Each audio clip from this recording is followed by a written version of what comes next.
രാമജന്മഭൂമി പ്രക്ഷോഭത്തിനിടെ നിരവധി കർസേവകരെ കൊന്നു കുഴിച്ചുമൂടിയതായി റിപ്പബ്ലിക് ഭാരത് ചാനലിന്റെ സിംഗ് ഓപ്പറേഷനിൽ വെളിപ്പെടുത്തൽ. രാജജന്മഭൂമി ഉൾപ്പെടുന്ന പ്രദേശത്തെ പോലീസ് സ്റ്റേഷനിലെ ഹൗസ് ഓഫീസറായിരുന്ന വീർ ഭാദർ സിംഗാണ് 28 വർഷത്തിന് ശേഷം ഇത്തരത്തിലൊരു വെളിപ്പെടുത്തൽ നടത്തിയിരിക്കുന്നത്.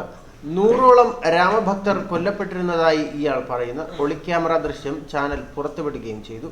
ക്ഷേത്രം ആവശ്യപ്പെട്ട് അയോധ്യയിൽ സമ്മേളിച്ച രാമഭക്തരെ 1990 നവംബർ 2-നാണ് കൂട്ടക്കുരുതി നടത്തിയത്. UP മുഖ്യമന്ത്രിയായിരുന്ന സമാജ്വാദി പാർട്ടി നേതാവ് മുലായം സിംഗ് യാദവിന്റെ ഉത്തരവിനെ തുടർന്നാണ് പോലീസ് വെടിവെച്ചത്. 16 പേർ കൊല്ലപ്പെട്ടെന്നായിരുന്നു സർക്കാർ കണ്ടെത്തൽ. ഇതിലധികം കർസേവകരെ കൊലപ്പെടുത്തിയതായി ഹിന്ദു സംഘടനകൾ വ്യക്തമാക്കിയിരുന്നെങ്കിലും മുലാലയം സമ്മതിച്ചിരുന്നില്ല. ആദ്യമായാണ് ഇത് സംബന്ധിച്ച വെളിപ്പെടുത്തൽ പുറത്തുവരുന്നത്. രാമഭക്തർക്ക് ആചാരപ്രകാരമുള്ള അന്ത്യകർമ്മങ്ങൾ പോലും നിഷേധിക്കപ്പെട്ടു.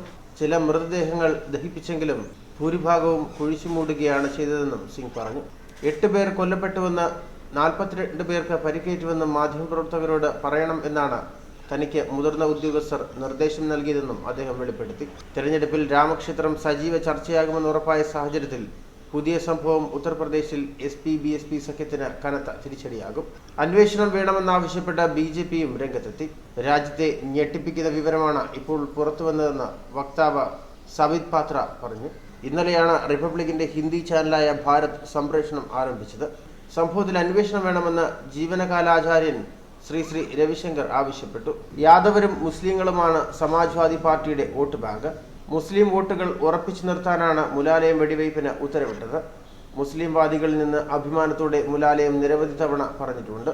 ഈ സംഭവത്തിന് ശേഷമാണ് മുലാലയം എന്ന വെള്ളിപ്പേരും അദ്ദേഹം സ്വന്തമാക്കിയത്.